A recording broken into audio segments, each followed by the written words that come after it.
You are listening to episode number 290 of Better Blood Sugars with Delane MD.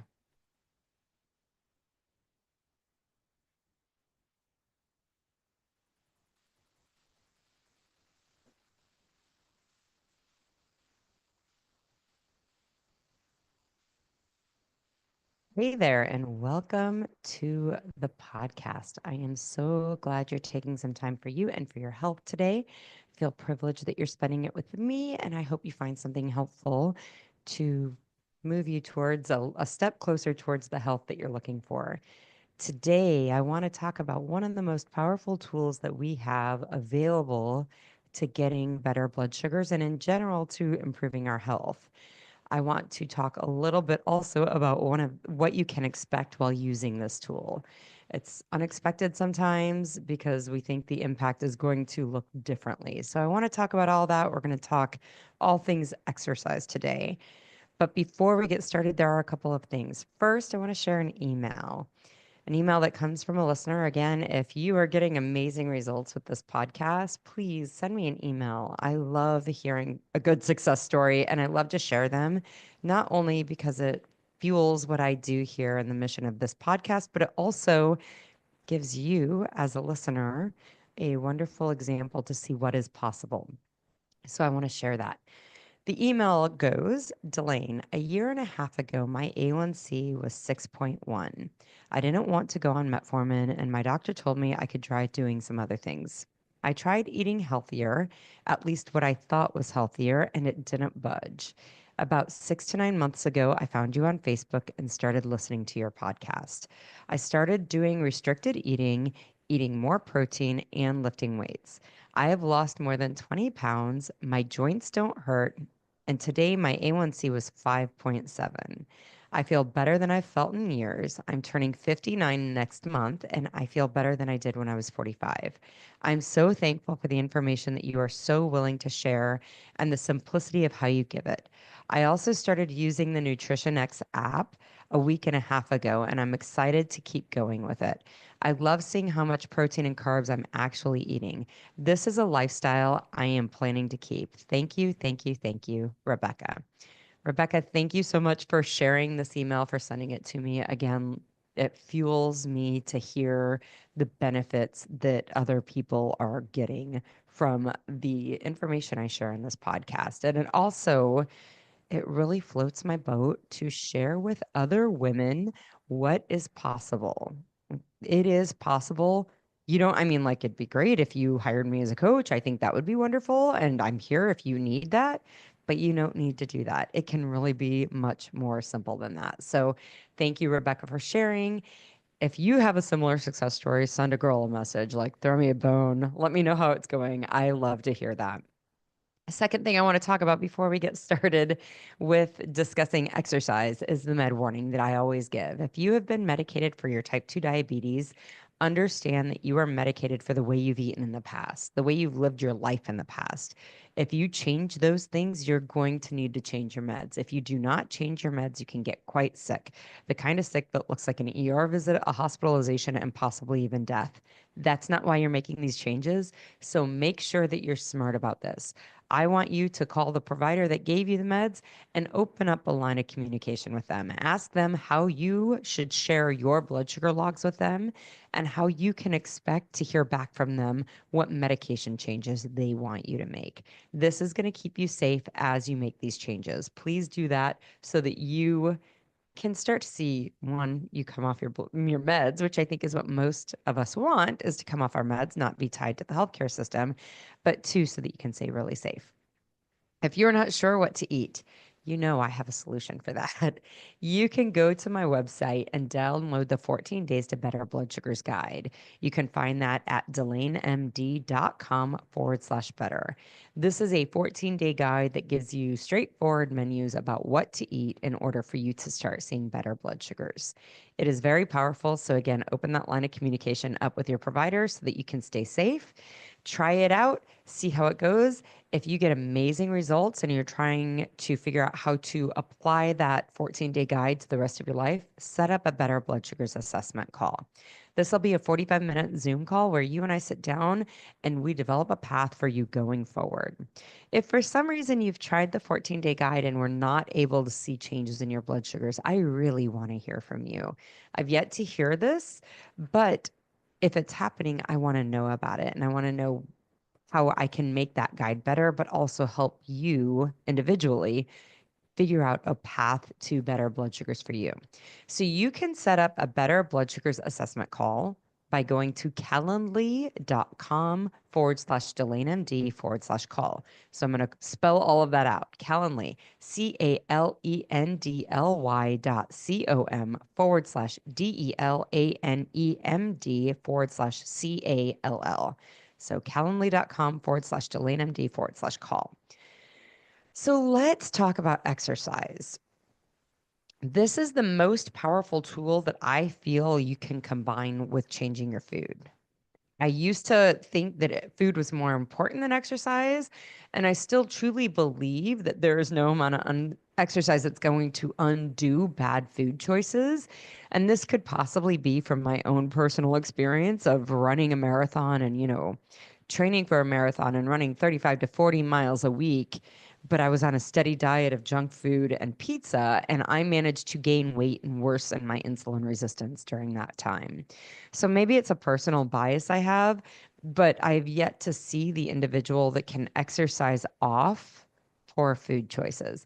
And I think this also is probably related to my knowledge of how our mitochondria, which is our powerhouse of all of our cells, how they function and how they don't function well when we are eating foods that are not meant for our human bodies. So I want to talk a little bit about the power of exercise and how to use it to improve your health overall. Why exercise is so important is because it overall improves your insulin sensitivity. And to understand what that means, we need to talk a little bit about what insulin sensitivity is and what insulin resistance is. Insulin sensitivity is the opposite of insulin resistance, and insulin resistance is the reason that you are diabetic.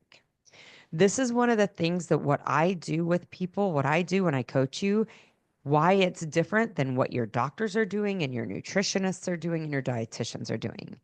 They almost always focus on your blood sugar. And yes, there's an element of that that is relevant and important. However, to fix your diabetes, you must remedy your insulin resistance.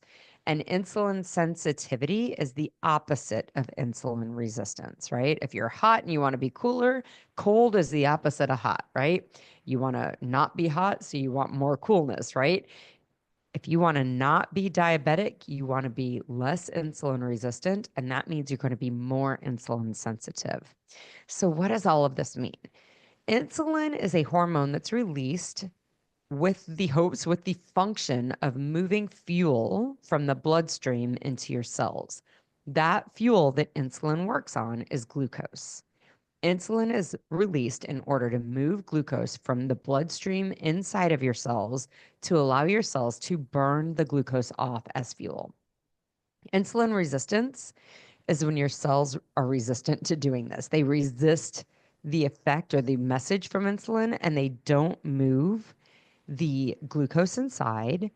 And in turn, you get a high blood sugar, a high glucose on the outside, in the bloodstream, on the outside of the cells. Okay.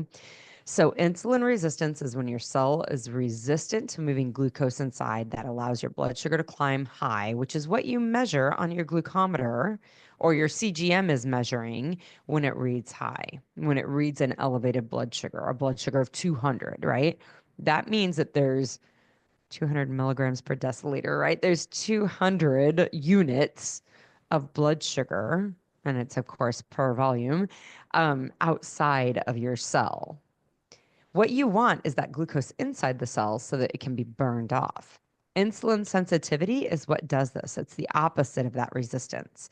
Your cells are able to bring that fuel, that glucose inside of the cell and burn it off. So This not only fuels your cells to do the work they need to do, but it also lowers the blood sugar, the glucose in your bloodstream. So exercise improves your cells' abilities to do this, the ability of many of your cells. Not every population of cells are impacted by that, but many of them are. So primarily muscle is the big player here, your muscle cell.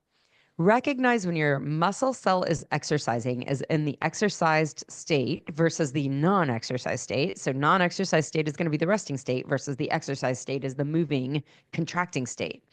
Your muscles need fuel during the exercised state so much that your muscle cells override insulin resistance in order to bring glucose inside and burn it off as fuel. So think of this. If you have an A1C of 8.0, you're clearly insulin resistant. But when you're exercising, your muscle cells temporarily disregard the insulin resistance and move glucose inside of the cell in a way that doesn't rely on the insulin, and it burns it as fuel.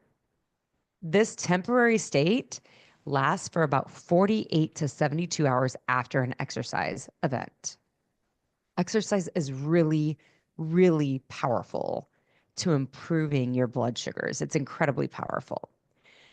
So, in addition to that effect that exercise has on your insulin sensitivity and your blood sugars, exercise also builds muscle. And this is a really, really powerful part of improving your insulin sensitivity, of reversing your insulin resistance, of reversing your type 2 diabetes. Muscle is a powerful tool to improve your blood sugars, not just by burning off the glucose as fuel, but also it acts as a storage site for your glucose. Muscles are responsible for so many important things, right? Movement, the ability to run away from danger, the ability to keep your heart beating. That's a muscle contraction. It keeps you alive. Gut motility, vascular movement, heat generation. All of these involve an element of muscle contraction and action. It is responsible for such important things that the muscle actually keeps energy inside of it in the form of what we call glycogen. Glycogen is glucose stored inside of the cell. Glycogen can also be stored in the liver, and that's fine, but glycogen is stored in the muscle as well. And again, it's because it's so important that our muscles keep moving, keep doing muscle things, that we actually, our bodies have developed a way of storing that energy within the cell. So not only will the muscle take and immediately use some glycogen during times of some glucose in the time of exercise, but it also in the non-exercise state, when you're not exercising, your muscles will store glucose in the form of glycogen in order to have it ready and available when exercise is happening. This is so powerful because it brings glucose outside of your bloodstream.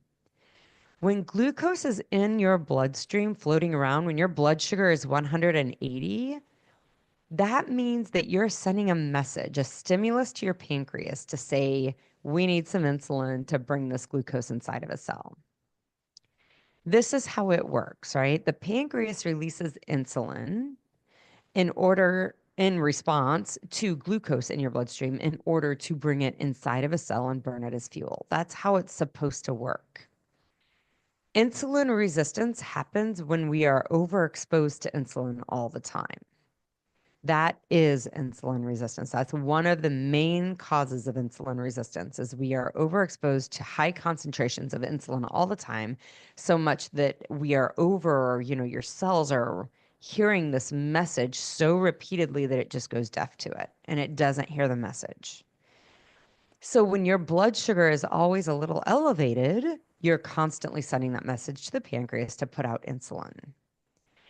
When you have muscle that can store glucose inside of it, it brings that glucose outside of the bloodstream and it shuts down that constant stimulus to the pancreas to make more insulin.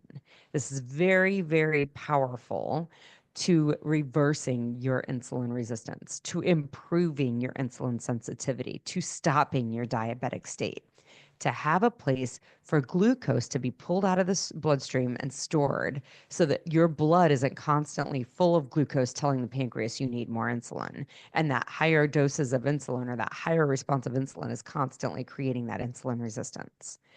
So when you have a bigger muscle, your muscles can store more glucose inside of them and therefore lower the glucose floating around in your bloodstream and stop the message to the pancreas.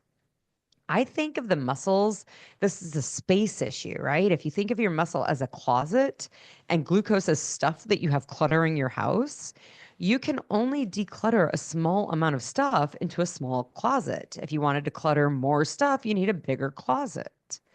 To improve your insulin resistance or increase your insulin sensitivity, you want less insulin in your bloodstream. And to do this, you need less glucose in your bloodstream.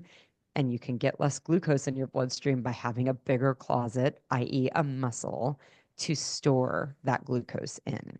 This is a really powerful way to improve your insulin sensitivity, to decrease that insulin floating around in your system and decrease your insulin resistance.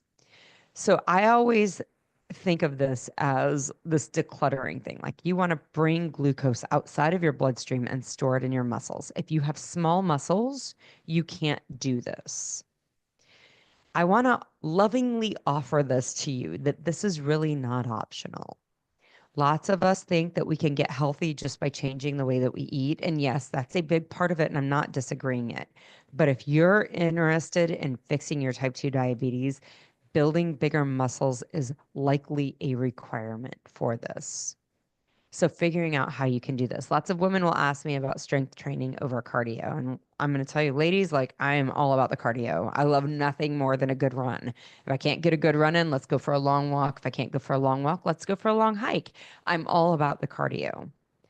But cardio will help you only burn what's there. It does not. And of course, you get that 2 to 3 day effect of that. And that's great. Having bigger muscles is a long-term change in the way that your body manages glucose. You are going to get more bang for your buck. This is a more permanent answer. So if you have 20 minutes to work out and that's all you've got, I highly recommend you spend 20 minutes building bigger muscles. So I want to talk for a moment about what you can expect to happen, because this is a big question that I get. I went and exercised. My blood sugar readings after exercise are always high. I don't understand. I thought exercise was supposed to help. This is totally normal.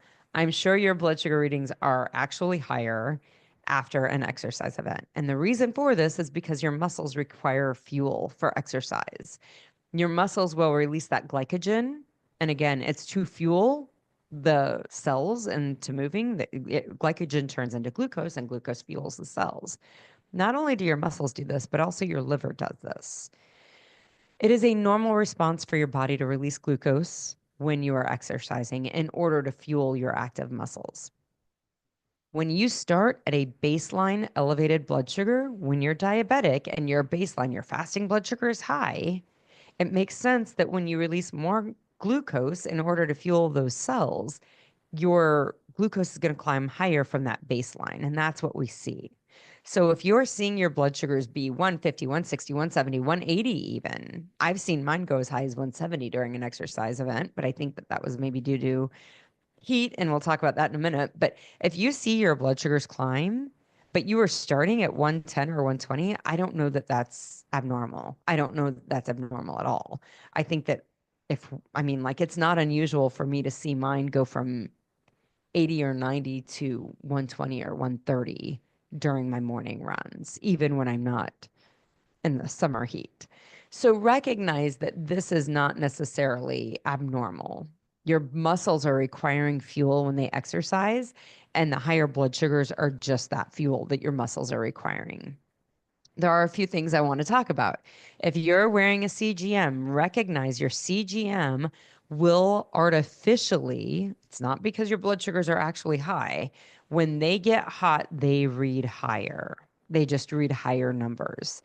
So if you're hot with exercise, if you're hot because you took a shower, if you're hot because you're outside on a summer day, all of these things will cause your CGM to falsely read elevated. It's nothing you did, it's nothing you ate, there's no problem. When you cool down, it will normalize. Outside of that, you can expect to see a bump even on a prick machine, a finger stick, a glucometer, not the CGM, but the ones that you stick and you bleed on. Even those will see a bump in your blood sugars when you exercise. It's normal. I do this, you do this, your neighbor does this, your spouse does this. This is normal biology. The difference between people who are diabetic and not diabetic is the baseline that you're starting at. This is where building that bigger closet will help you see the long-term benefits from exercise. Ladies, we need to lift heavy shit. Build bigger muscles. It is imperative to fixing your biology, your insulin resistance. I really truly used to think food was the most impactful thing that you could do to fix your diabetes, and the exercise was like secondary. I mean, I used to say, and I still think it's good for your heart, it's good for your lungs, it's great for your soul. I still think that. Over the last 1 to 2 years, though, I've learned the impact of muscles on our metabolic health, and diabetes is a metabolic disease. And if you're looking to improve it, you need to improve your metabolic health. And I've become very convinced that it is a 50-50. You need both. It is a 50-50 partnership. I've seen this with my clients. They will not fix their blood sugars if they have a small muscle mass. In the medical literature, this is termed sarcopenia, and it's seen as a disease and it's a lack of muscle. And there are reports that we are in an epidemic of sarcopenia. We do not have enough muscle. Not enough muscle is a health problem. And yes, your blood sugars rise when you exercise. That's normal. But your biology requires you to build more muscle if you are going to be healthy. It's truly that simple. That is all I have for you this week. As always, if you ever have any questions, never hesitate to send me a message, Delane@DelaneMD.com. I do have a favor to ask. If you are getting benefits from this podcast, please like it, rate, and review the podcast on your podcast player. The more ratings and reviews that this podcast gets, the more it will be presented to new people. Share it with your friends and social media, whatever. Recognize that insulin resistance affects 9 out of 10 Americans. People you know are struggling with the same issue. Help me get the word out that you don't need to be sick. You don't need to be tied to the healthcare industry. It is possible to be healthy. People need to hear this. Last thing, if you ever need anything or want to set up that Better Blood Sugars assessment call, don't hesitate to do that at calendly.com/DelaneMD/call. I want you to keep listening, keep avoiding the foods that are making you sick, keep making choices you're